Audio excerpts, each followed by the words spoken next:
আজকে দেখাবো আপনাদেরকে প্রিন্স ভাইয়ের পেঁপের বাগান। আমি এর আগেও এসেছিলাম এই পেঁপে বাগানে, তখন ছিল এটি একদম ছোট একটি বাগান।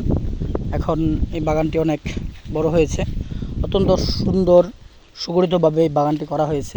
ফুল এসে গিয়েছে, ছোটো ছোটো পেঁপেও আমরা দেখতে পাচ্ছি। বরবিলা বিলের পাশেই একটি সুন্দর পেঁপে বাগান করেছে, যার অধিকাংশ ফলই চলে যায় ঢাকায়। বিভিন্ন হসপিটালে যাদের কোনো ফার্টিলাইজার ছাড়া ফল খেতে হয়, সেই অংশ এগুলো চলে যায়। এছাড়াও আছে অনেক ধরনের ফলদ গাছ, এই গাছগুলো আপনারা দেখতে পাচ্ছেন।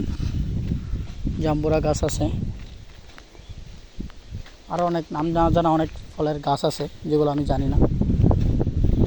আপনারা জানেন আমি কৃষি বিশ্ববিদ্যালয়ে পড়াশোনা করি, হয়তো বা এই জন্য ভাববেন যে আমি সকল গাছের নাম জানি।